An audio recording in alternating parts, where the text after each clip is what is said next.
I kind of hate it. Okay, we're trying out intro music today, okay?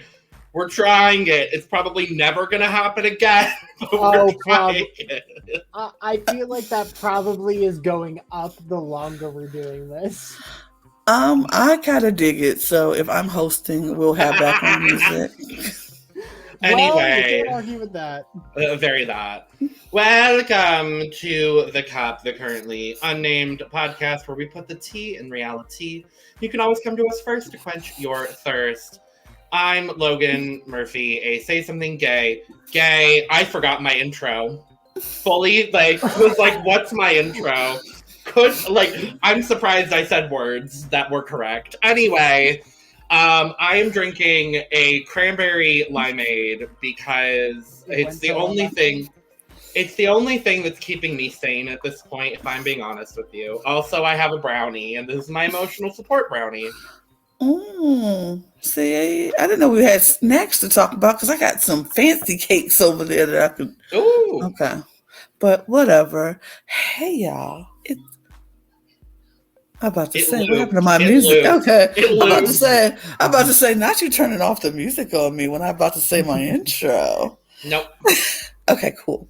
Hey, y'all. I'm Lana, your resident diva, here to give the tea, spill the tea. And if you have some tea for me, hit me up because I love me some tea. And I'm grooving. I'm jamming. I'm liking it. And I'm only drinking water. I will show you my cup. It's a huge cup. But I got my modem sitting on top of it because connection reasons. We don't want, connection issues to happen. So I'm sitting very close to my modem for that. But yeah, and if I would have known we would go do snacks, I can go to grab my fancy cakes or brownie. I got brownies too, but it's okay. It's all right. I don't know about y'all, but I'm feeling the vibe. So yeah, here we go. And hi, my name is Jack. I am a game designer, a Twitch streamer, a college student, a coffee addict, and an overall mess. Right now, I have the remnants of tea that are currently in my cup. And if I wanted to pull out a snack, the only thing that I currently have in my house right now are 4 boxes of instant mac and cheese because it's Friday. And I need to go grocery shopping. Valid. Very valid. And also, so I flossed my teeth and this happened. I can't exactly explain what happened here. It just did. Not you coming up with the same joke I heard last weekend. Was it the same joke? Fuck. It was the exact same joke, honey. I'm so sorry. Anyway, it's been a fucking day. Yeah. I mean, all I'm saying is I saw Jack with the new hair and I was like, I can't let Jack outdo me with the new hair. Can't relate. I had to relate to the new hair today. So, I don't know hair. Yeah, you got some down here. So. You got some down here. It's not, yeah. You can braid it or something down there. That'd be new hair. It's not long enough at the moment to do that, but put a scrunchie on it or something. I have. Or something. It looks bad. Oh, it looks well, bad. Never mind. Are we keeping our background music the whole time? No. We turned it off after intro. It's intro music. Okay. That's what it's for. I say I dig it, but if you all don't dig it, you don't have to. I'm not mad at it. I'll be honest. I'm not mad. I'm just saying when I host, I'll be having background music. I love it. Purr. Well, we are back. It is episode 7. Yeah, 7. 7 of Survivor 43. I'm gonna be real honest here. We are 7 episodes in. I'm not loving this season. Yeah, it very quickly went from the season where I'm like, okay, these boots have been kind of weird, but it'll get better, and it just hasn't at all. We went at the start where we were like, we don't really dislike anyone. We just don't like the vibe. It's just a bad vibe all around.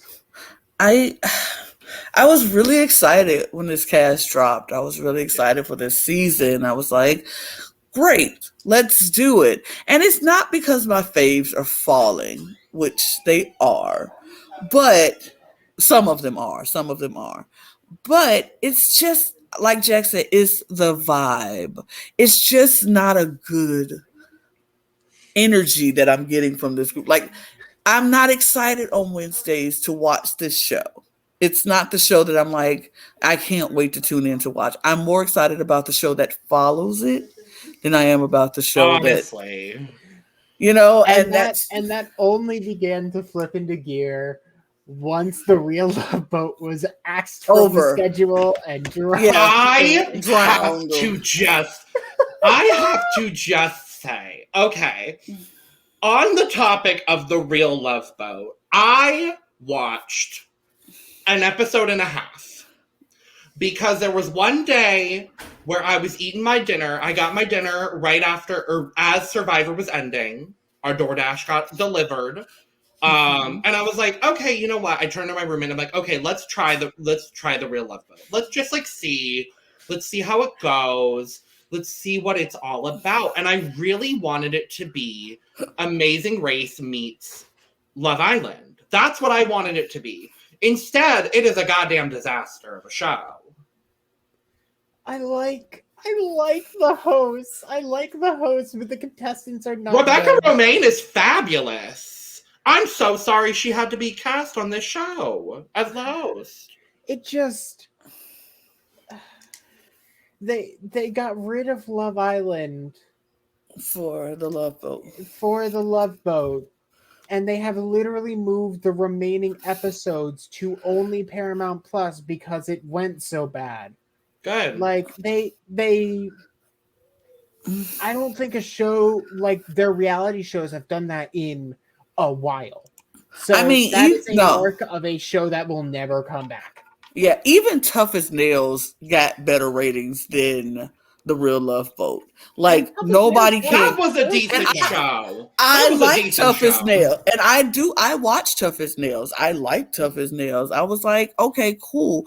But this show, I didn't even give it a chance. I'm not gonna even lie. Like, I was not even attempted to watch from the trailers, like, or the previews. It was just like, this seems stupid, and so I didn't even watch. The scenery is gorgeous. Of course, it's on a boat. Going like all over Europe, and it's like a really cute and lovely moment. But like, okay, so you know how, and I like Love Island, so I say this all in like kind of love, but not really because it's not one of my favorite shows. You know how on Love Island you'll get those like a few people that are like bouncing from person to person based on like when the ceremonies are happening and like never really find a consistent person. Now imagine almost an entire cast of that. Nobody there's really like finding anything. There was one consistent couple, and they were both black, and I was like, yes, rooting, period, end of story. But and then they got terminated. And then they broke up, and I'm like, no. There was a very good reason why there was the 50% rule put in place, and having them come in the middle of the season does not count for that rule. There needs to be a consistent margin, and this is what happens if there isn't.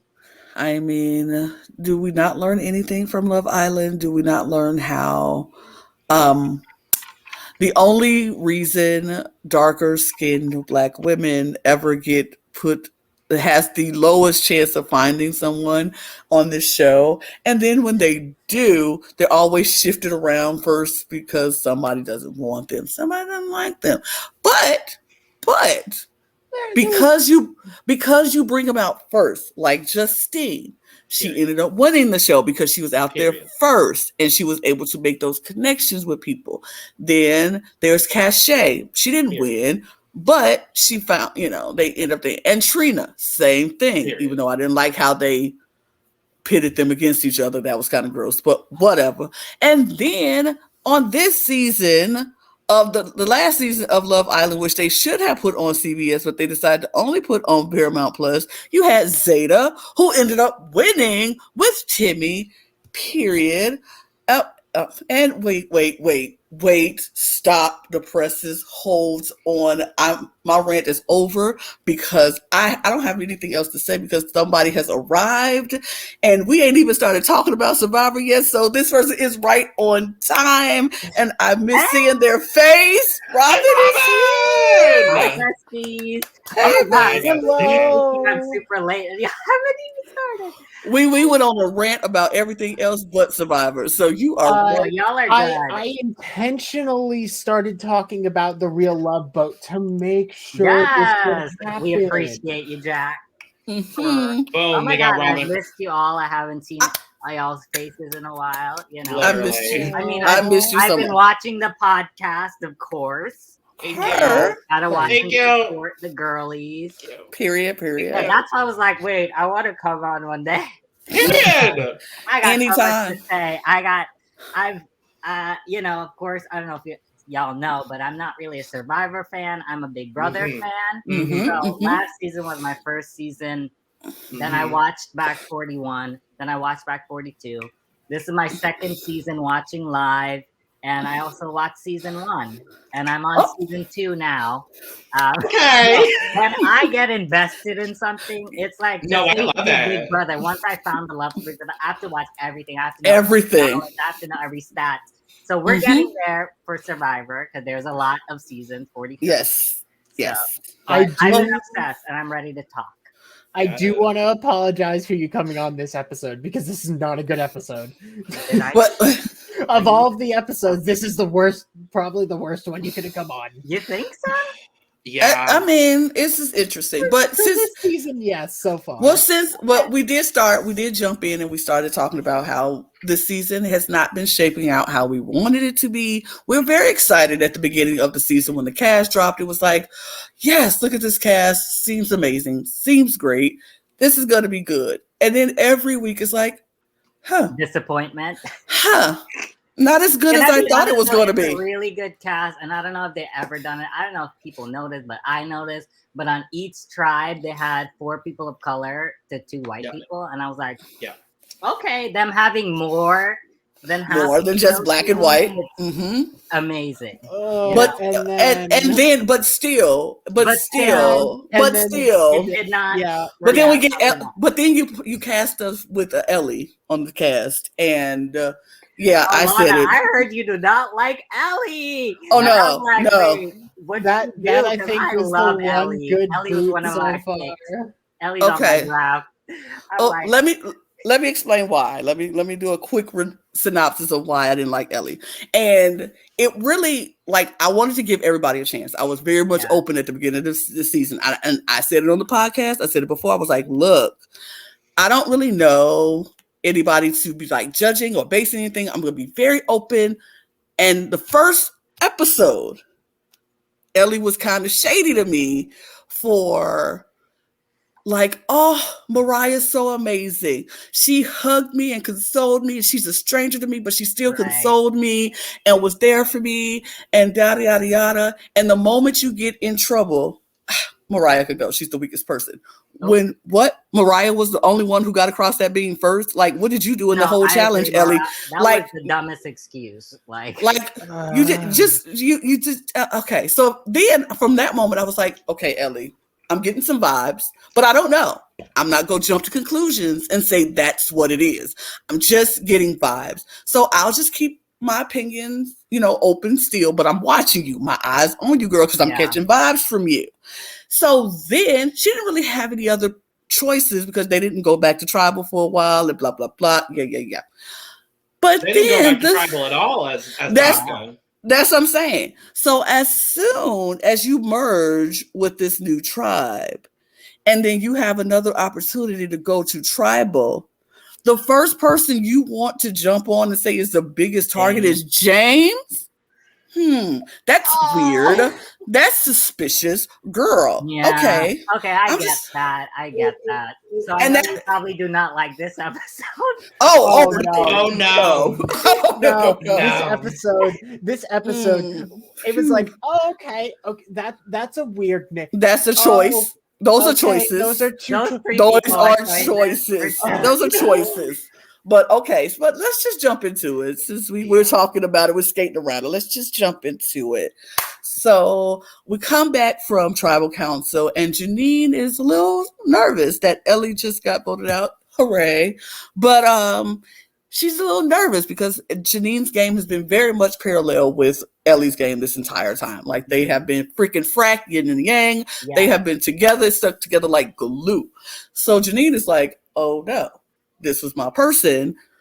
Am I next? Am I the target? So she's telling everybody like, I don't know. So Noelle is trying to give her advice like, hey, it's okay. This happened to me with Justine. Everybody was saying the same thing, like we were together. And, you know, when she was gone, I felt freer that maybe I could actually play this game. And Janine was like, yep, that's what I feel. That's what I'm going to tell everybody. So she's going around telling everybody, I feel like losing Ellie was the best for my game. I feel like I can play it for myself, yada, yada, yada. And James is like, I don't think the target is you. And she was like, well, then make me an asset. And I was like, ooh, make me an asset. So, yeah, that's pretty much what happened after they got back from Tribal. Just Janine going on her rant around, trying to let everybody know that she is not tied to Ellie. She is not tied to Ellie. Yeah. So, Ellie, I don't know her. I don't know her, right. I don't know her. Informally announced that the tribe name, the merged tribe name is Gaia, which is, I mean, I think it's a pretty safe merged tribe name. There have been a lot worse. It's better than Merca. It is not the worst. Oh my god, I heard about that. Oh, I'm so excited for you to reach that season, Robyn. Oh it's a mess. Merca. Honestly, after probably season 2, I'm gonna skip around because I was like, I'm gonna watch the beginning, but season 2 has been very well. I'm just like, yeah. Thank you. It is the longest season with 42 days. So. Yeah. It'd be best to skip around, just enjoy it. But yeah. Owen, from this season, fun fact, we talked about in our cast assessment, Owen has a guide for first-time Survivor players. I don't know if you've seen it, Robyn. Yeah, he has a full guide on like his recommendations on like what order you should watch Survivor seasons in. Okay. And there's like a bunch of different paths you can take. I supported it. I take a look at it during our cast assessment. And I was like, this seems pretty good. There's a lot of Fiji slander, I'll be honest. Which I don't. And that was the only negative I had, if I'm being honest. But otherwise, it's a pretty decent guide, all things considered. So yeah. Okay. All I'm saying is don't let the Fiji slander fool you, because I don't think Fiji was a bad season. And so, I mean, people who say Fiji is a bad season, I side-eyed you for a whole other reason. Why do you think Fiji was a bad season? I mean, and if that's weird that you think the first season it was all final three Black people, that it was the worst season. That's the season Jeremy one? No, that's the season Earl one. Earl one. Okay. Yeah. Because I know there's only like 4 Black people that rule. 4, 5. Vecepia, Earl, James, Window. And Marianne. And Marianne. Yep, 5. Okay, that's 5. Period. 5. Yeah. Period. Oh, look at me knowing some Survivor stats. Okay. Look, when I say I root for everybody Black, I root for everybody Black. Period. I only remember your stats. I only remember these stats. Yeah. But that was that. And so go off to the next day, and they get the what I think is gonna be them making their tribe flags, or their tribe name, and make the flag or whatever. I thought that's what they were. We're just not doing that anymore, I guess. Because they came back with all this stuff, and I'm like, oh, they're about to make their tribe name and flags and whatever. But I feel like they probably did on the merge day. We just didn't see it. Yeah. Yeah, but that's what I guess when they were carrying all that stuff, that was what they were going to do. But they showed you have to pair up now, because we're going to immunity challenge. You have to be in pairs, so you got to pair up. Yeah. And so everybody was like, I don't want to say I want to pair with somebody, because that's just weird and suspicious to be like, hey, I want to pair with the strongest person. Back, like, why you want to pick that person? So I understand. I got it. And I'm like, I probably wouldn't have said anything either, because I don't want to be the first to be like, hey, you strong guy, come pair with me. Because Hey Ryan, what you doing? What you Hey doing over there? Cody. Come here. Literally. Because you don't really know what the challenge is. So it could be something where you don't need all that strength and brawn, but When I whatever. choose Gabler thinking he's the weakest one. Oh, right. Not choosing Gabler. Gabler, like, come on. Whatever. But they decided that they were going to do their own rock draw. And that's where Logan got messed up on the timeline, not watching it doing the live because I wasn't able to watch it live. And I'm popping on Twitter real quick. And I'm like, wait, what is this about rocks? Because I got so excited because in the last episode, I was like, what if they went by tribal lines and it was a 4-4-4 vote and we went to rocks? I literally predicted that exact thing. And I was like, did my prediction come true? Like, are we doing this for real? But no. Have the Survivor gods finally intervene? Right. Have they listened to me? Have they told me that I could finally make a decision? But no. No. Y'all rooting for them to go to rocks. Oh I mean, I love a good rocks. I love good rocks. It's fun to see. It's fun to watch. In our favor, I like it. But that part. People get screwed. I'm about to say I like it to watch it, but being someone who played a game of Survivor and had to go to rocks, it's not fun to play it. Fun to play I agree completely. No, not fun. Oh yeah. Unless as someone who who has gone to rocks multiple times, it's not fun. But as someone who has just hosted a season where they went to rocks twice and had a good chance of going to rocks for a third time. Exciting shit. It's fun to watch it, just not to be a part of it. But yeah. So they did not get to go to the rocks. It wasn't that kind of rocks that Logan was hoping for. But they did it to find out who they're going to be, who their pairs are going to be. And they all did the whole paint the rocks 2 different colors. I thought that was super fair. It was fair. It was very fair. I loved it, honestly. I was like, self-imposed rock draw, sure. Why not? Look, this is a democracy, people. This is not a dictatorship. We can vote fairly, and the outcome of the election was fair, and everybody accepted the results. Period. It was pretty fair. I can't say anything about that right now because everybody and their mother who could be up for re-election in Arizona is currently up for re-election in Arizona. I said what I said. I said what I said. Anyway. Okay. Anyway, we move on. This is not a political show. Yes. So we go to the immunity challenge. Who wants to describe the immunity challenge? Because this was interesting. I would love to. So they're taking a page again from Australian Survivor. Okay. Because to my knowledge, Australian Survivor is the franchise that started popularizing the tiered challenges. US has done it, but US has done it very infrequently. Australia tends to do at least one of these a season when it comes to for sure.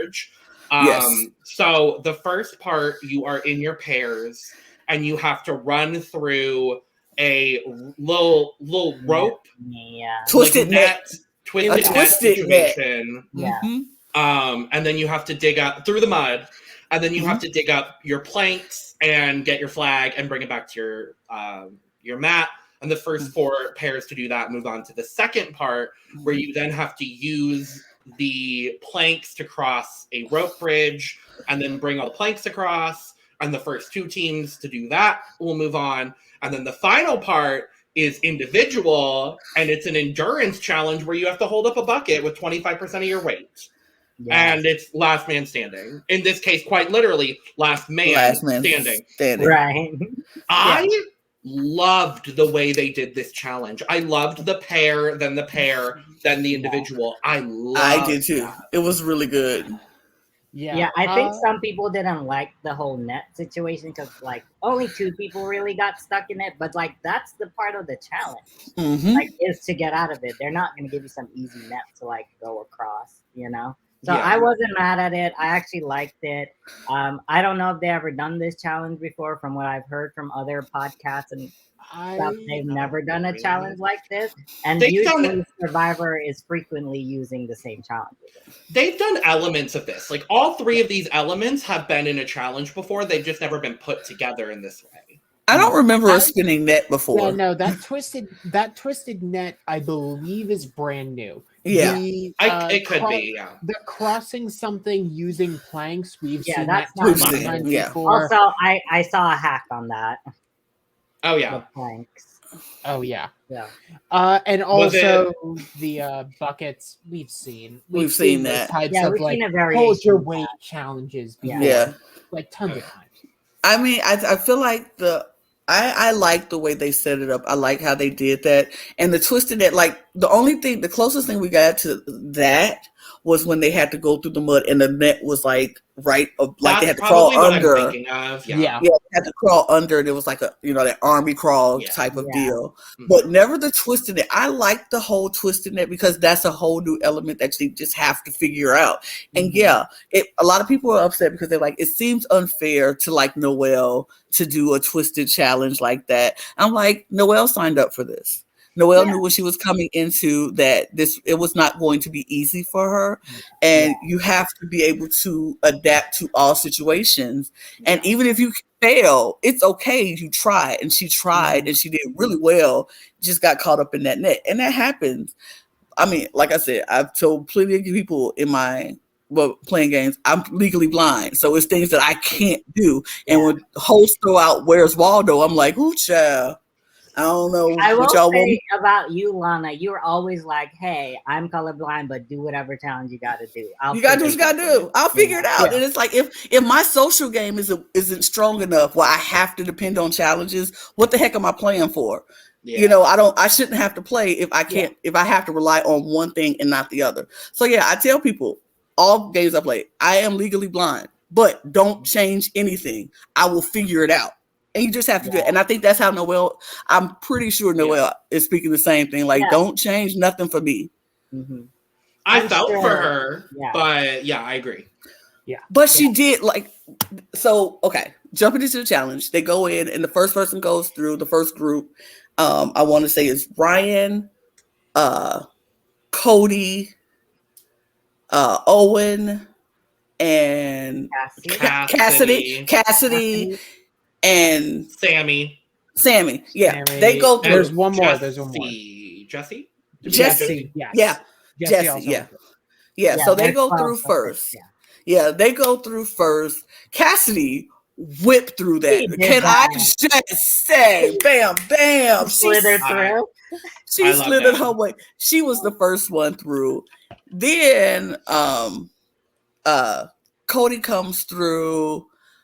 Owen comes through, Sammy comes through, Jesse comes through, and I forgot who else. But then the second group goes. Carla having some issues, a little bit. She's struggling a little bit, but she gets through. The only woman team gets through.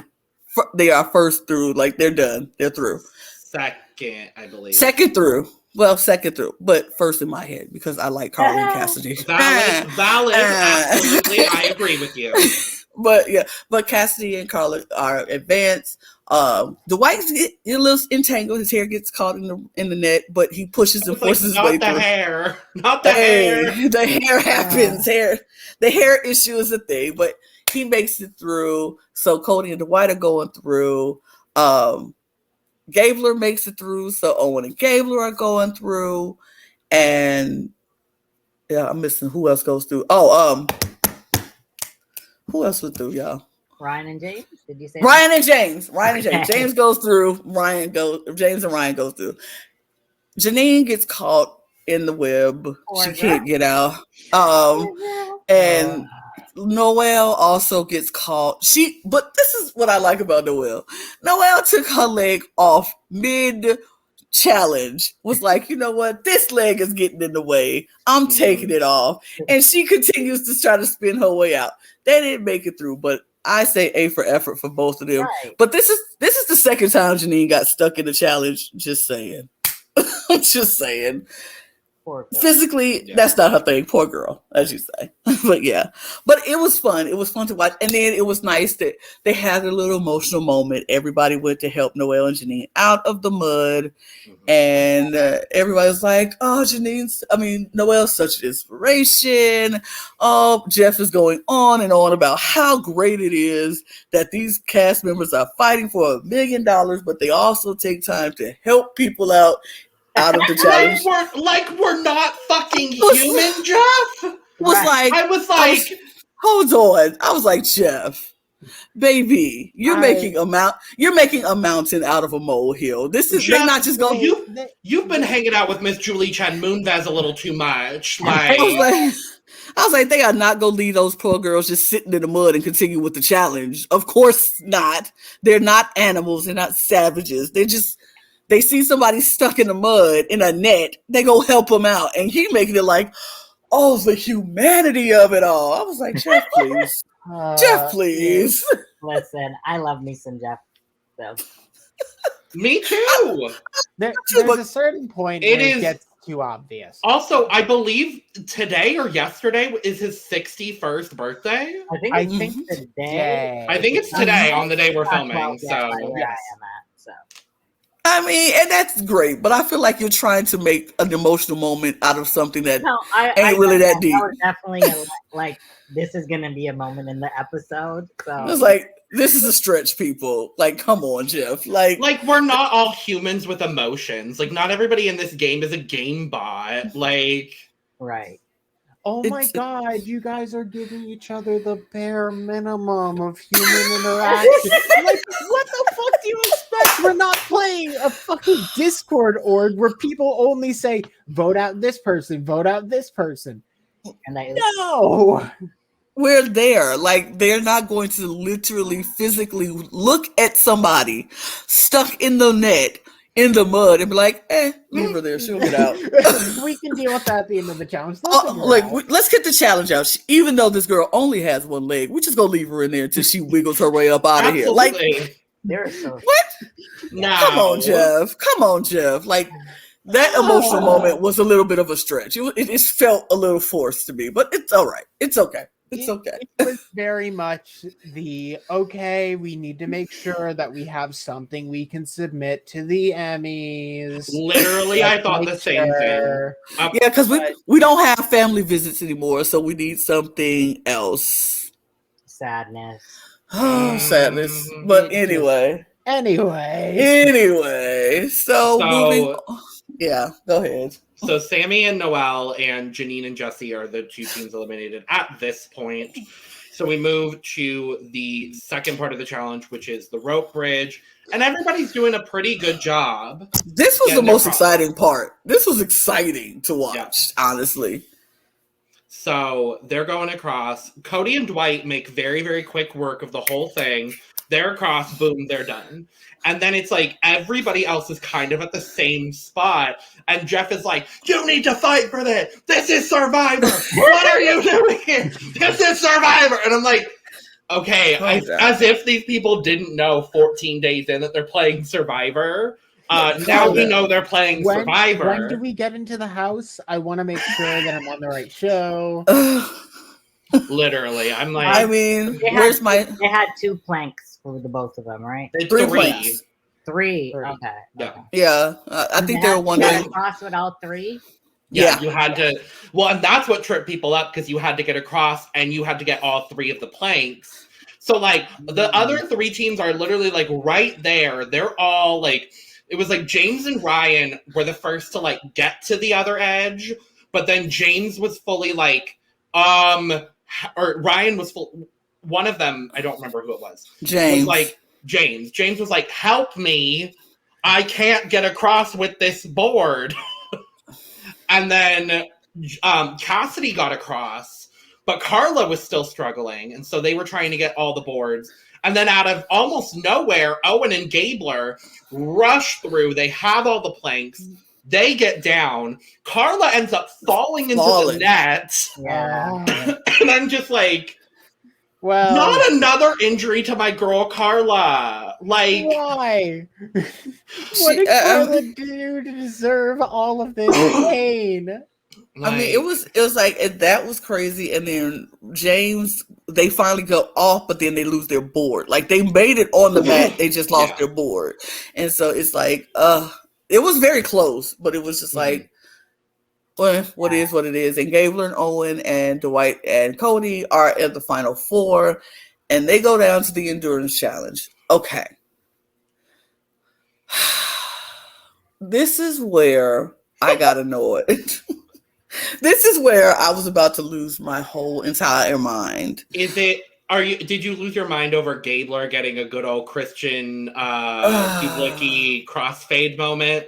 Because I got every bit of my life that I didn't have because school has drained it out of my body.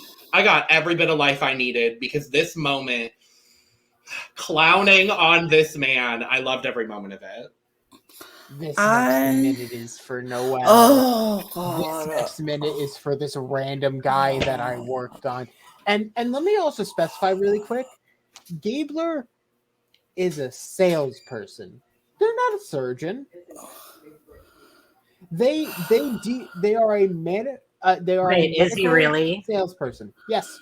Oh, okay. Not a heart surgeon. They somewhat deal with the fun surgery stuff, but at the end of the day, they're not the ones primarily doing the surgery. And I want to make sure, because I found that on Twitter or something, and I want to make sure that I'm not spouting. His job is described as heart valve specialist, which makes me think that it's not him doing the surgery, but he's in the surgery room with the heart valve to make sure it works up until the moment that it goes in the body. That's at least my understanding. Yeah. Which still can be a traumatic moment. Like if you that's still like there's trauma attached to that. And I don't want to say that his experiences aren't valid, because they are. And like the work that he does, period, is great for people. It just was that moment where we had to crossfade everything. And I thought it was so entertaining.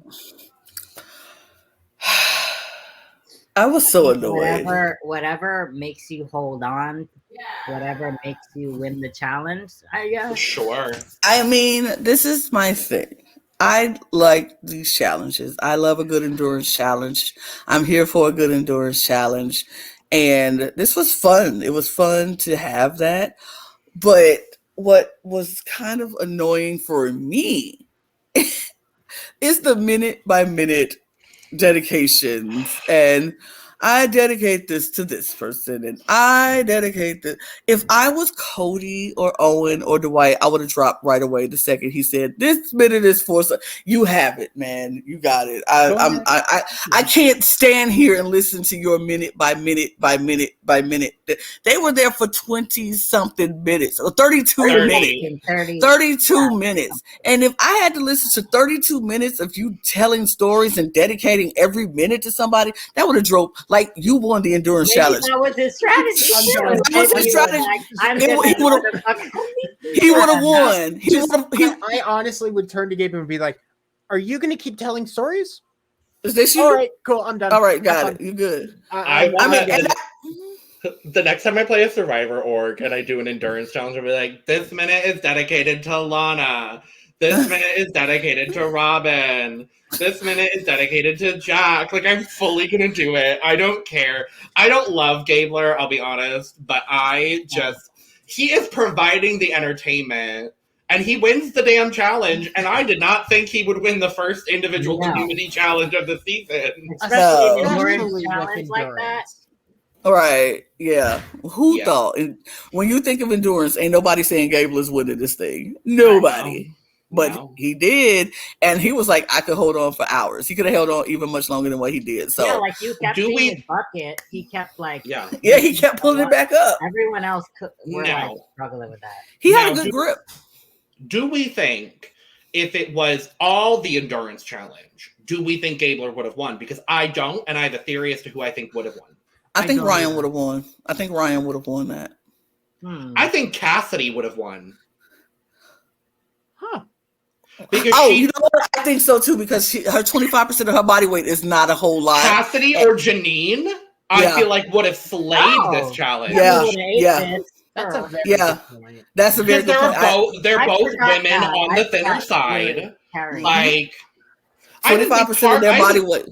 I didn't think Yeah. Carla probably would have stood a good. All of the women, I think, would have stood a good chance in this challenge. Yeah, I definitely think Cassidy could have pulled that one out. And I think, like you said, just thinking about it now, 25% of her body weight and 25% of Janine's body weight is like a feather. And they pretty put it held that thing forever. Yeah. I mean, I could see, yeah, I think, Yeah. because remember, Logan, in Australia, when they did that with That's Shay. why I said it. That's why I said it. Yep.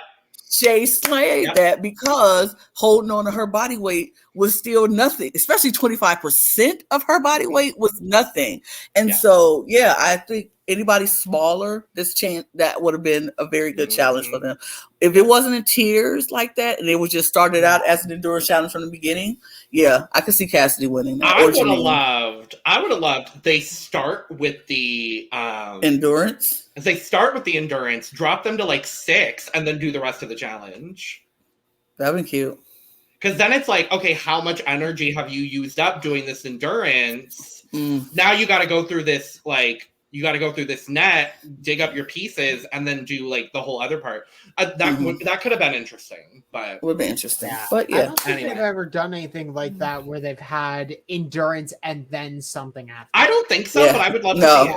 I would love to think they would ever do that because, like, you know, for time constraints and all that. Exactly.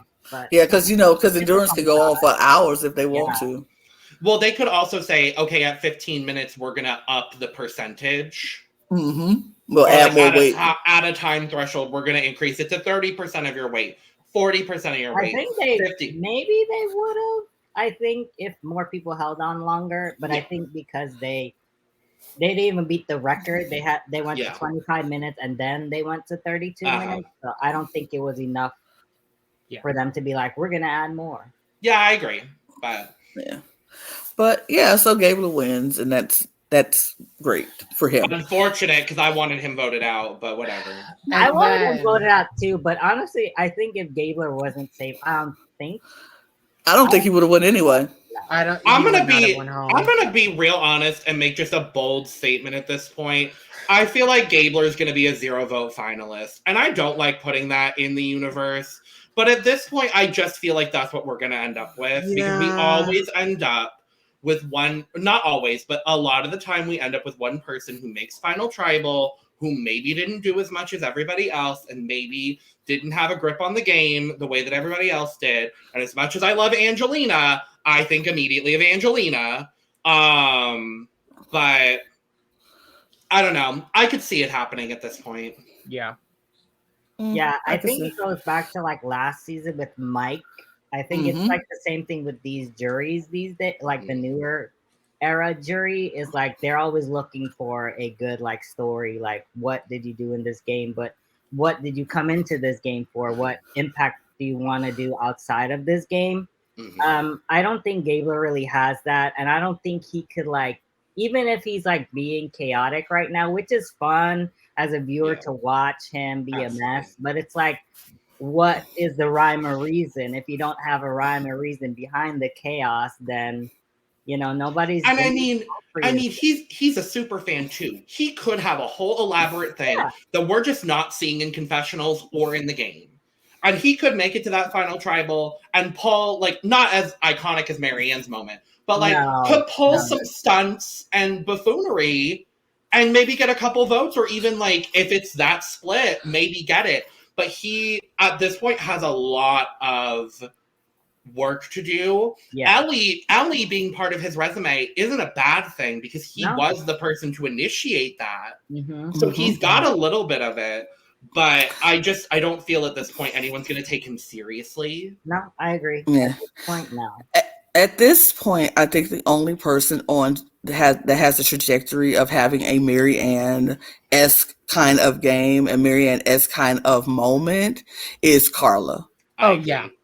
She is the only person right now who can have that kind of tribal like that story that says, look, no, I'm not the comp beast. Marianne was not a comp beast. She hardly won anything, but she knows how to keep a secret. She never won anything. That's what I'm saying. But she knows how, not individual, right? Nothing individual. But Carla has an idol nobody knows about and Did y'all doesn't see even the have to secret use thing it. about the idol? I saw a secret scene, but I didn't watch what it was. Oh yeah. I didn't No, see it either. it was What basically Carla, and I don't know why it wasn't in the episode, which gives me sus about Carla, and her not going far, but I digress. It was basically Carla in the morning waking up, going to Gabler, and they were talking about like beads and this and that. Because, of course, it's been going around about Mm-hmm. beads and Cody having beads. Mm-hmm. And from what I seen from Dwight's interview, he said that Cody revealed to everyone that he got the beads, he has the idol, which we did not see on the show, maybe not yet. But again, Carla in that little secret scene was talking to Gabler about beads. And she was like, yeah, I think I was helping Lindsay collect beads and basically placing the blame on Lindsay. Period. Because they did blindside Lindsay. So she was like, did you blindside her? And they're like, yeah, we blindsided her. So she left with the idol. So that's a shot. And I'm thinking that's what she's doing to everyone else. So that's a really good move. But not seeing it on the show, it's kind of concerning. Yeah. That's a really big thing, right? Because we're all wondering as fans, like, Carla's idol, like, is she gonna be outed by these people that knows about the Rock situation? So right. I don't know. I think she covered it up well. Yeah. Well, after we get back to camp, everybody starts scrambling. First, look, trying to wash off the mud and scramble about. I love. Listen, Ryan was looking good. We in that all mud. are just saying. Here we go. Just saying. Yeah. So okay, wait. It's time for our weekly thirst after Ryan week moment in the show, because there's a weekly event here on the cup. I'm so thirsty. It is a weekly event here because Ryan be looking so good, and then him covered in mud. Wait a minute, hold on. I gotta bring out my big cup for this one. Just from the first episode, I was infatuated with Ryan. Yeah, let me bring out the big cup for this one because super thirsty. Ryan was looking like, very. You're not a good strategist, Ryan. No. You stick along. I just like. Damn, are you hot? Shush, Ryan. Just stand there and do what you do best. Look amazing. Put on your little shorts, and you get all covered in mud, and then you go jump in the ocean and come out looking like a. See, okay, now we need to get Robyn and Jack to watch the international survivors too, because it's even better. It's even better. When I tell you I was thirsting over a lot of Australian men last season, I was like, wait a minute. I'm sure I'll find something I like right now. I'm sure you will. An entire cast. And Robyn, they love their Speedos over in Australia. I'm just saying. Right. It's a mood. It's a moment. I was in heaven about it. So yes, this is our moment of thirst for Ryan right now. Just jump in that water, clean off all that mud, and then come out looking like the god. The Greek god that you are, and it was beautiful. So never speak though, Ryan. Never ever speak, because you make dumb decisions and say stupid things when you speak. Don't speak in the context of Survivor. You can speak in your everyday life because you're lovely and wonderful and all that. You're a lovely, wonderful human being. Yes, you're a lovely human being. But when it comes to strategy, let the other people got that. So we're cleaning up. And then there's a group of guys, shocker, that go to the water well. And in the middle of the damn water well, what? There's a note. What? And I'm like, okay, so we really just don't give a fuck on production this season. We don't care. They saw, God, the knowledge's power advantage was so violently burned. Just throw a bottle in the water well. Let's make sure that's actually used, because we liked that the first 2 times. I was like, why? You are literally you are making sure that this gets burned again. Right. That's exactly what they did. I was going to say, Robyn, my favorite part of this episode. So it's James, Owen, Sammy, and someone else. I think it's Dwight. There. I think it was Dwight. He's Dwight. Right. Yeah. Oh yeah, Dwight was spreading the information, so it was Dwight. So the four of them are at the well. James ends up getting it and is like, "Does anybody else want this?" Like, okay, they all agree that they're gonna grab it after tribal, but James is like, "No." Which So I wouldn't have did that either. I'm like, I'm not gonna wait till after tribal Right. to grab something or that everybody else know where it is. That's Exactly. crazy.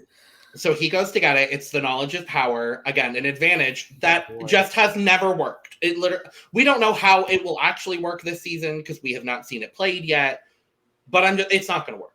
I'm just going to tell y'all right now, it's not going to work. Because they immediately talked about it. Right. Again. Everyone immediately like, well, if it is knowledge is power, like if it is, I think it's knowledge is power.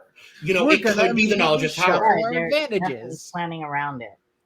I just love how everyone was like, no, give me your idol. No, give me your idol. Well, it didn't work out for a certain person, I think. We'll talk about it. Yeah. But yeah, everybody starts shuffling around their idols. It was a cute little moment. I thought it was cute. Now we're talking about targets. And the first name that gets brought up is James. Because he's a great social player. Wasn't it Noel, I thought? It was Noel originally. Oh, no. James is from when they were the Baka and Messi. So James and Noel's names are kind of getting thrown out around the same time. Then Ryan's name gets brought into the conversation because he's a comp threat. Noel's name kind of goes off and like isn't really spoken of anymore. So we're like James and Ryan because of Cody. And also because of Cody, we also get Dwight's name thrown out as part of this whole mix. Now, I'm not. Oh, bye, Lana.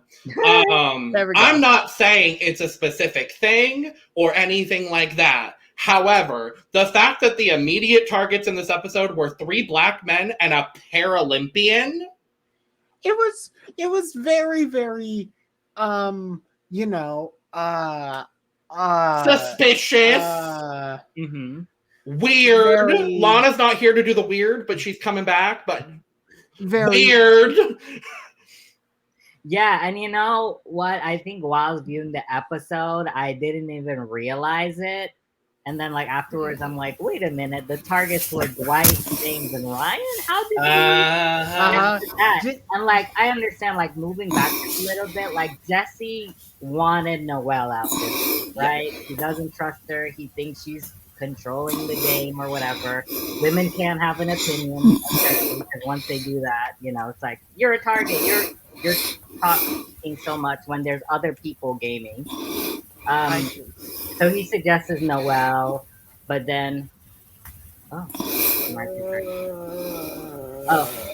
he suggests Noelle, and Cody doesn't want to do that, and he suggests Dwight because he cannot work with Dwight. I think he thinks Dwight's a threat, even though I don't know. Dwight has not really shown much things happening, unless there's things they're not showing us in the show, right? Because it's like people are targeting certain people being threats. Like, I never saw Noelle leading the charge for anyone. I've never seen Dwight like go out there and really socialize and strategize to get someone out. So like, I'm very confused by why they were the target. So that's why it only points me to the only reason of like, could it be because of what? Or, you know, but Lana, we'll like to hear from you.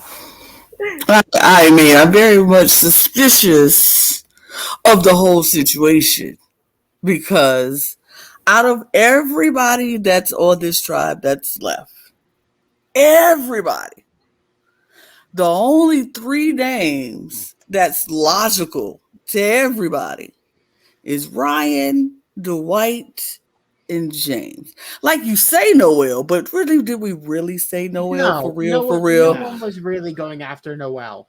Nobody. It was like, Noelle, nah.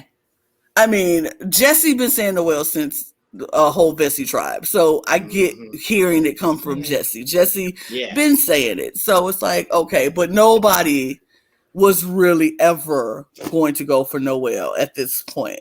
But I'm still trying to understand where these threats are coming from. Besides Ryan being a comp threat, which he only has ever, he didn't even win the individual, he wasn't even close to winning individual immunity today in this last challenge. Now, if we really want to talk about threats, we need to talk about a Cody who's sitting there with an idol in his hand, in his pocket that everybody know about, or we talking about his pocket, on his hat, on his hat, on his wrist, whatever. He got it. Everybody know he got it. Or a Owen who also was in this Final Four along with Dwight and with Gabler. Now we can't vote out Gabler because he's safe, but you gonna talk about comp beasts or people with some comp, who could have won Immunity Idol, Dwight,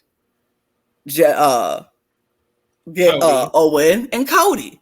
And we've seen in the last couple weeks, Cody was literally moving Vesey to winning those last few Immunity Idols before merge. Yep. Like he was literally carrying that team to win after they got rid of NECA. So, but we want to act like these three are the threats, the real comp threats. That's the reason. Or James Social. Yeah. Didn't James get votes last week? No. Now they're the weakest challenge threats, and we have to vote them out based on that instead. Like they're the weakest. That's the reasoning that they're going to pull out their ass next episode. I'm very confident. I'm about to say, if they say something like they're the weakest challenge threats, I'm be like, when Janine is sitting right there getting stuck in nets for 15 minutes, we really gonna say. Not that I want to see women go. Let me be clear. I am not saying let's let the women, because enough women have been booted from this game. Enough. I'm sick of it already. We got rid of the one woman that needed to go after the merge happened. Now we need to keep all the other women. Now we can boot some of the men. I'm thinking of two very specific men that can probably go home. I got a couple too, but let's think back to this thing. Mariah, gone, didn't deserve to go. No. Justine, gone, didn't deserve to go.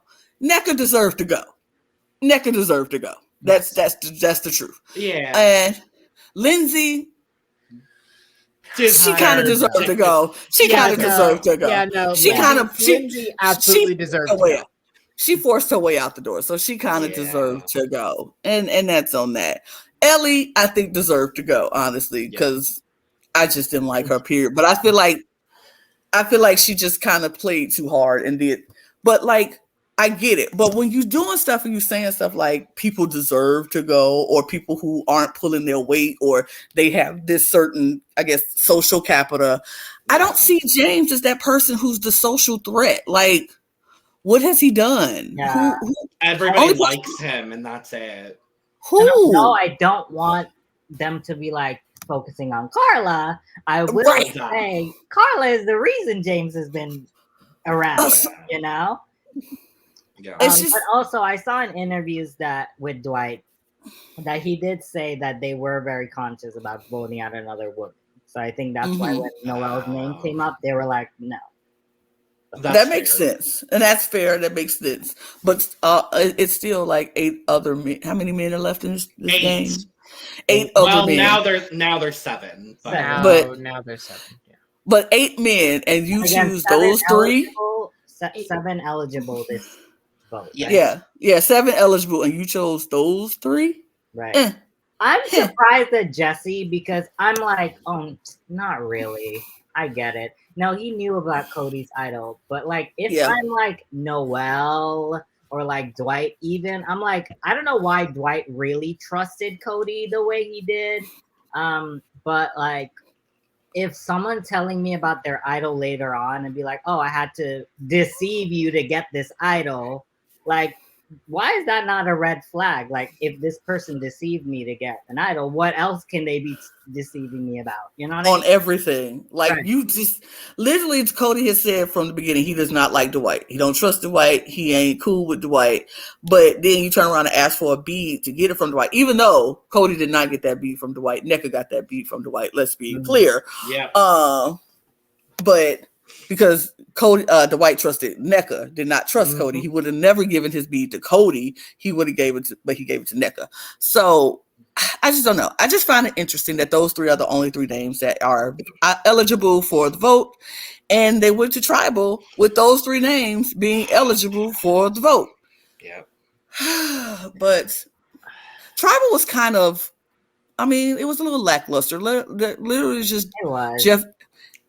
This whole episode to me was kind of lackluster. It was just like, what I was gonna say at the start is this whole episode just felt so heavy because we have like we come back at the start and Janine is upset about losing her number one ally, and that's heavy. And then we like the rock draw is like the one part where it's like whatever. But then you go to the challenge and Noelle gets stuck, and then it's the whole emotional moment, and that's heavy. And then we go back to camp to deliberate, and it's all of these black men are getting targeted, and that's heavy. And then we go to tribal and nothing really happens and no one's really saying anything substantial, and that feels heavy. And that's really the only word I have to describe it, because the whole time I was just like, I'm not entertained by this.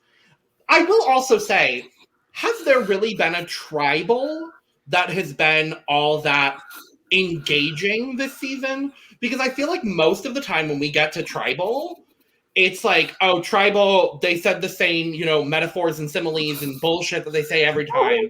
And then there's a blind side. Like the eliminations have been dramatic. I think like Lindsay's dramatic, Gio's dramatic, Ellie dramatic, like all of that. But none of the tribals, like we haven't had a live tribal yet. We haven't had like someone just come in and like blow up everything at tribal. Like we haven't had any of that. I'm waiting for the tribals where people are jumping up, talking to people and whispering, and everybody's going around whispering to everybody like, I'm waiting for Gabler to run across tribal council to go talk to someone. That's what I Honestly, wanted. That's what I want. Like, I need to see like the whispering, the talking behind each other's back. And like Jeff is like, it's a lot of conversations going on and you're not involved. Are you worried? They're like, yeah, I'm worried. Should I be talking to people? I think a lot of it for me personally has to do with the fact that we just got 2 really great seasons of international Survivor, being Australia and then South Africa, where both seasons very frequently had live tribals, dramatic tribals. The last season of South Africa alone, I think every single tribal, there was something engaging happening. And yeah.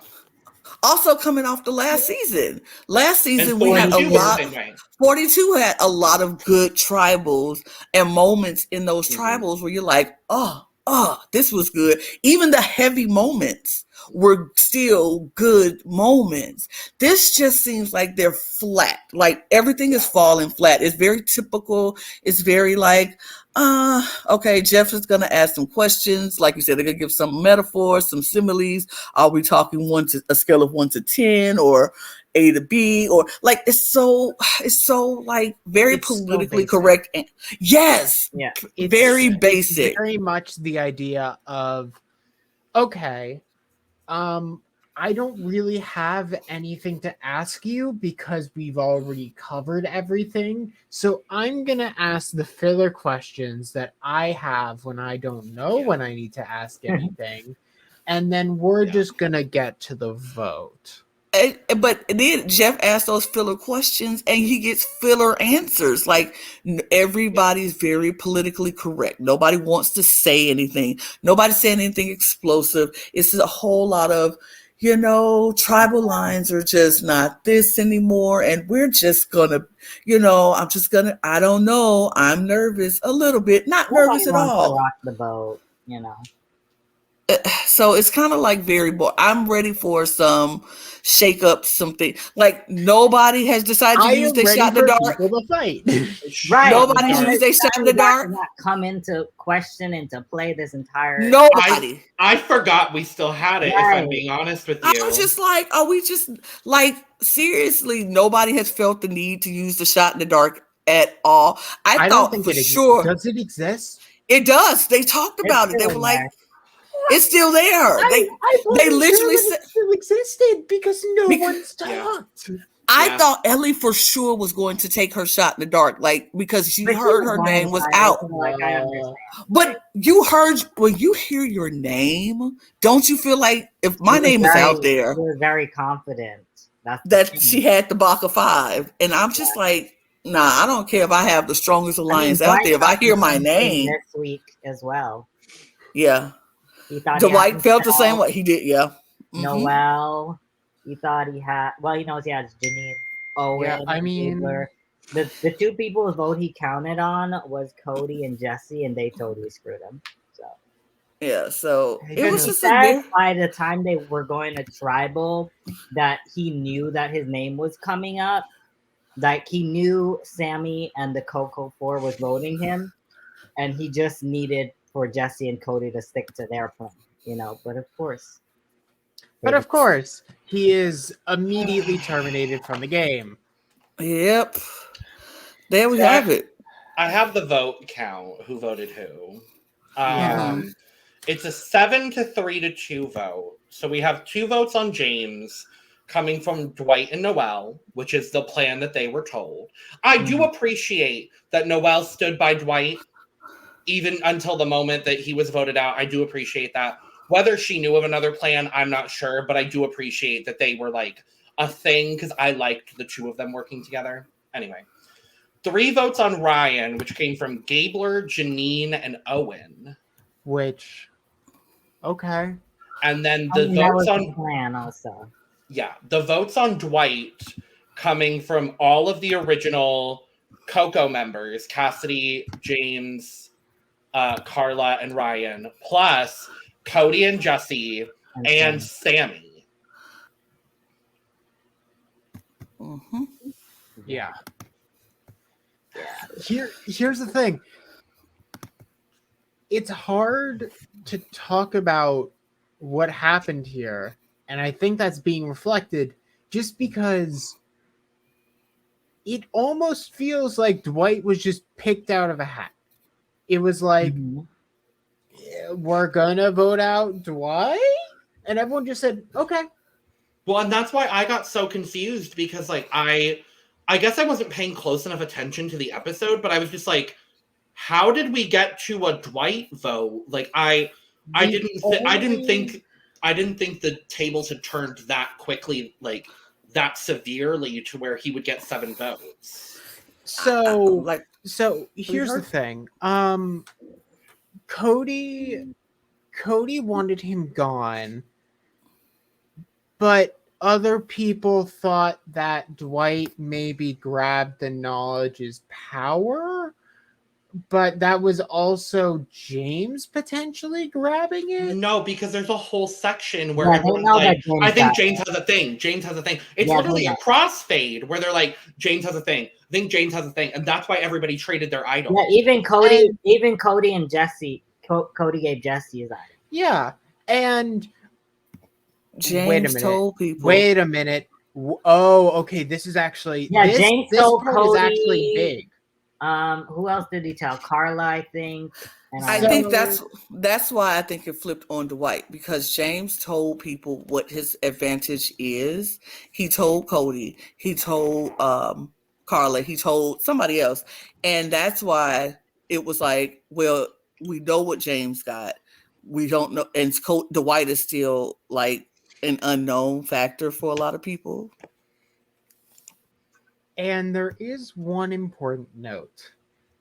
In that idol transferring nonsense, Janine gave her idol to Dwight, meaning Janine's idol is now gone. How fucked up is that? Oh my god. It's like, I was like, okay, but what I'm more annoyed about is Janine the whole time is like, has her hand back to Dwight as they're reading the votes. And I'm like, Dwight, if you have 5 votes right now, pull the idol out of your damn bag because everybody knows about it and give it to her. I don't know if he would be allowed to do that. He is. I looked it up several times. Until the moment Jeff says the blah, blah, blah person who's voted out is whoever, you can pass things. It's different on other franchises. But on this one, you can do it up until the moment someone is announced to be eliminated. The reason that I'm basing it off that is the game that I run. We intentionally say, once we say the votes are tallied, all advantages are immediately locked, and you can't move them because you can't react to the votes and shift around advantages. If you can do that, what the fuck, Dwight? Okay, but this is ain't no what the Dwight is Janine. That's her idol. Dwight is looking at the votes. He's focusing on the votes, coming up with his name up there. If Janine wanted that idol back, she should have been like, hey, yo, give me my idol. I don't care if I say it out loud and interrupt Jeff. I want my dang idol, and everybody's just going to have to know I got a dang idol. Dwight is not focusing on the fact that he has somebody else's idol in his pocket. He's looking at his name coming up over and over honestly, and over again. Because I'm reading it right now, because I read this the other day. Honestly, it makes no sense because the way that they explain it is it says the way they explain it in the thing in the post or whatever. It says like, oh, you could transfer it as long as the person's not voted out yet, right? But then Jeff's saying that he couldn't do it. So I'm just confused by that because it's in the same article that he's like, oh, yeah, because it says, I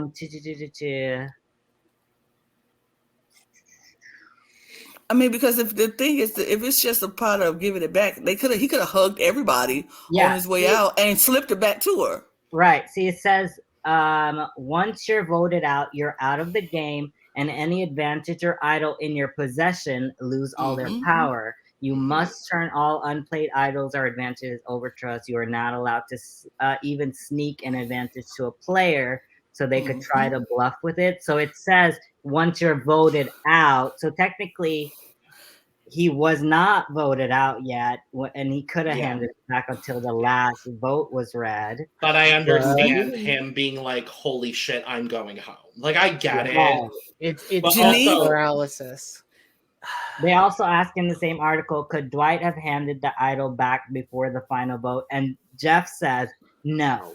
Once the reading of the votes begin, that's it. That's why it says, that's why I say, if anyone has an idol advantage you want to play it, now would be your time. I feel like that's changed. After that, you are basically handcuffed from doing anything other than hoping it's it makes sense because it would be, like you said, I think it'll be unfair to watch the votes come in and be like, oh, hold on, let me get your idol back because I'm finna go. Because, like, anybody could transfer idols seeing somebody's, that's true. Even though, so I think it's fair that they lock it once the votes are being read. It's like once the votes are started to be read, you cannot transfer anything. Once we ask about advantages, once they say nobody says anything, you give it back, But I think I think that's with me with that. Once y'all don't see James has played anything, bro, just switch it back real quick. Right. Exactly. Right. Yeah. I agree with that. It was like, because everybody was concerned about window. Right. Everybody's concerned about knowledge is power. And I would be like, well, he ain't gonna play it. So here, take your idol back. Just scream at Jeff really quick. Hey, can you just like ramble on about something else for like 30 minutes and then just pass him back?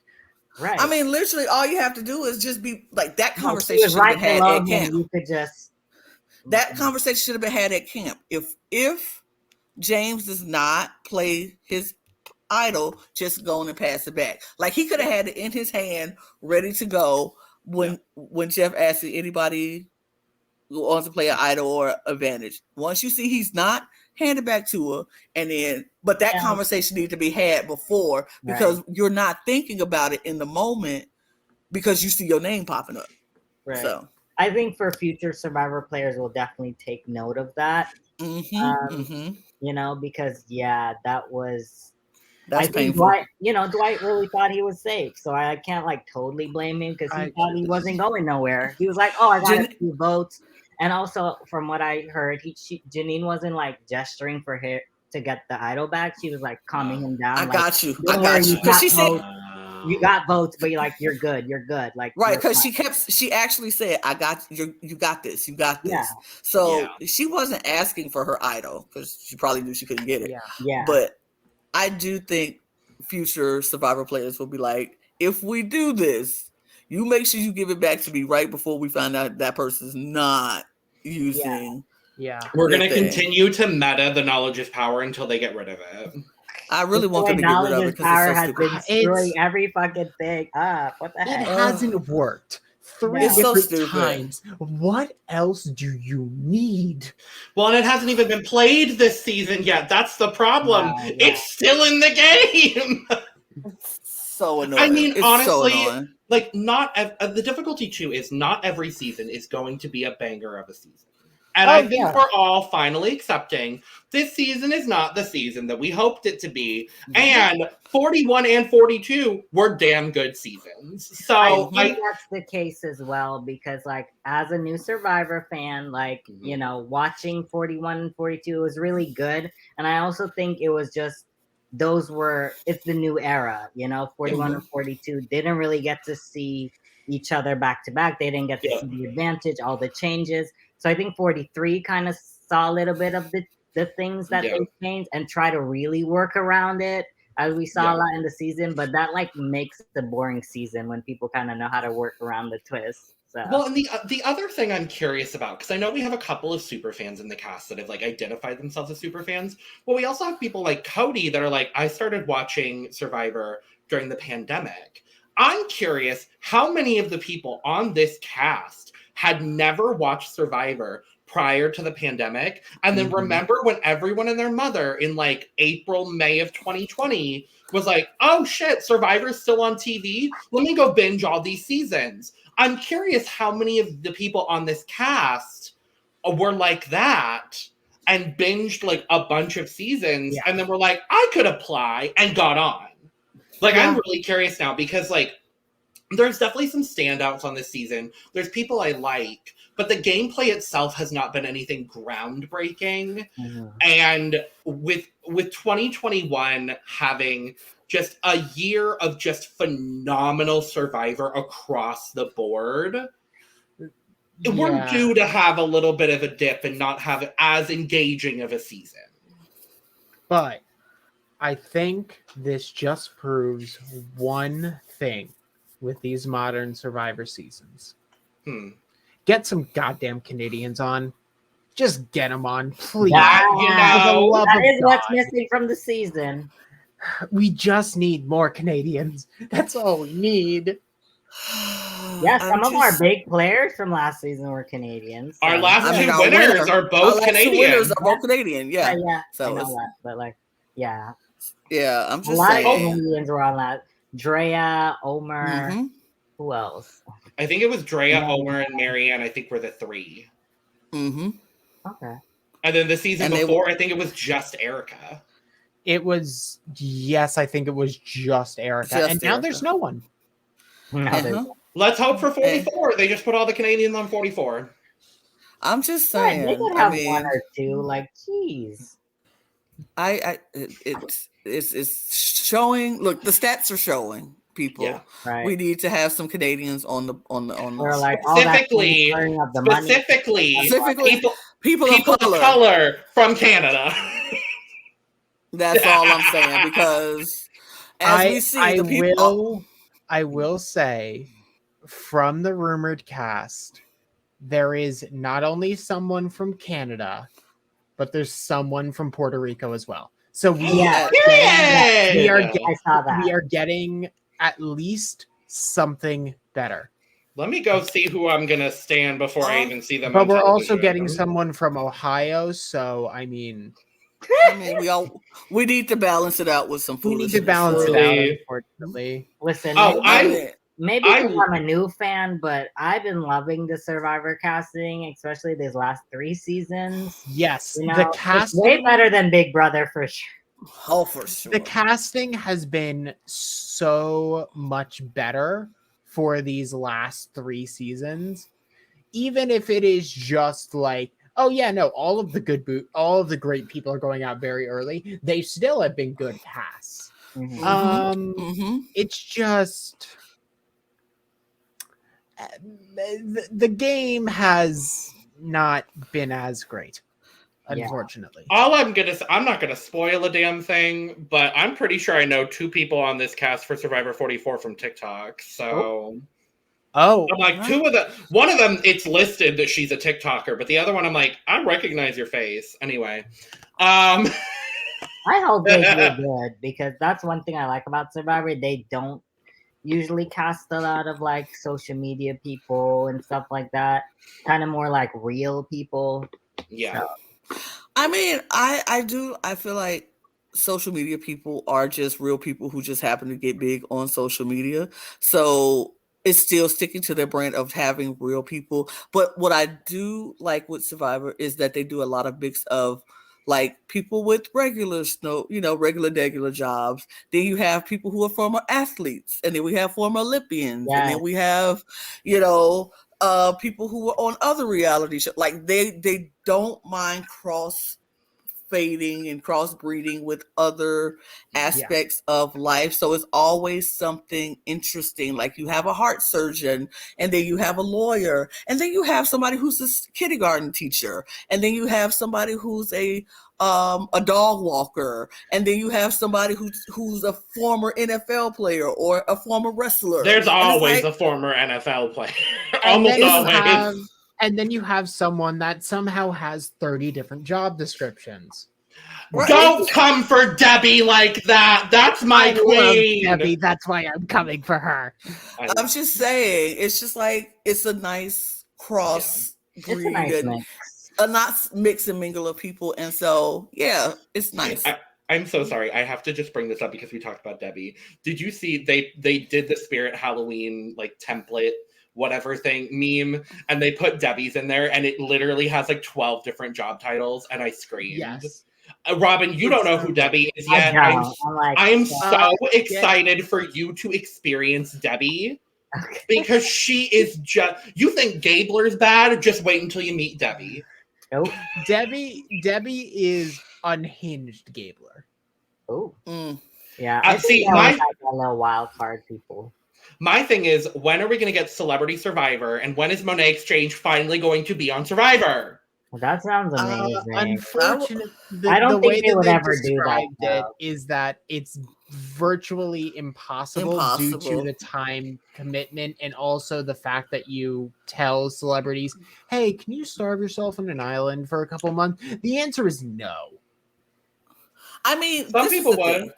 I think some people would, because this is a lot of celebrity people who are really huge fans of Survivor, and I think they would do it if their schedule will permit them to do it. But you can't tell people to take off for 29 days. Even if you do the shortest season of Survivor ever, you can't tell a celebrity whose their life and their livelihood and their job is to be working all the time and be out there to take off a month of their time to be on an island to play a game. They're not going to do that. That's just not and gonna that's happen. not even counting the quarantine they need to do to get out. Exactly. It's a logistical nightmare, and then they don't have enough money to pay those people enough to do that. I'm just saying. But we've had some celebrity, not well known, but we've had some celebrities, I mean, we've had, like I said, it's been some people that when they got on, I was like, like the wrestler Johnny Nitro. I was like, I know him. I watched Mike White. Yeah. Mike White. Yep. Mike White, I mean,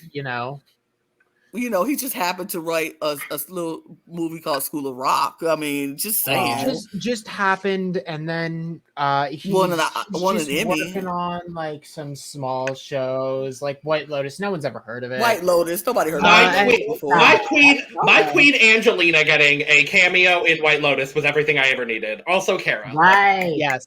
It was so good. Yes, sorry. But anyway. This first off, let me be the first to say thank you, Robyn, for coming on. You are incredible. Fuck my drag, right? Yeah. Yeah, exactly. I hope I'm free next week, to come on. I will just say, as someone who knows Robyn personally, who's hung out and spent some time with Robyn, I am just excited to see you back because it's been a minute since I've been able to talk to you. I've been stalking you on Instagram and everything else because that's only where you've been. Yeah. So I just want to say thank you for joining us on The Cup. It's been a pleasure, and you are always welcome. So anytime you are free, we'll be here, and you are welcome to join us. And since we're giving all this praise to Robyn, follow Robyn on Twitter as long as, and then you can follow us too if you want to, if you're cool, but follow all of us, and then follow at the cup_reality to find out when we're going to drop next episodes, when we're going to have our our schedule will come out at some point. So yeah, At follow some us on point. Twitter. I said what we said. Follow us and like, subscribe. It'll happen eventually. Like, subscribe, and share all of our content. If you like what you see here, you see we got this fun panel happening. If you want to be a part of this panel, all you need to do is DM us at the cup_reality, or you can DM myself or Logan. And if you have something you want to talk about Survivor, we'll have you. You want to talk about Amazing Race, we'll have you. If you want to talk about anything drag, we got you. If you want to talk about international drag race, please, for the love of God. Like There's said, so much. So much. We got everything. It's a lot. And it does get very, very hard to get people. But so if you want to talk about something, or if you have a show that you want to talk about, hit us up. We might start talking about it and let you be the host. So you know what I'm saying? If you have a show that you were interested in talk about, let us know. And Jack, you go ahead because you had something you want to say. New or old. There are some refills coming up, which I think we've just said is the actual term for it at this point. I'm going with it because I came up with it, and it's real cute. It is real cute. Refill. I love it. Tons of old reality shows. I am personally going to be pushing for the Genius and Society game because more people need to get on that shit. Holy. So yeah, you see what's happening here at the Cup. We're inviting all. We want to talk about as much as we can and give you all the information that we can give you. So I think that's it. That's all. Thank y'all for joining us. And we'll see you all here next week. Talk about more Survivors. So thanks for having me. Yeah. Thanks. Oh, lovely. Cheers, everybody. Cheers, everyone. Cheers. Bye. Bye. Bye-bye now. Bye-bye. Bye. No, please leave. It's time.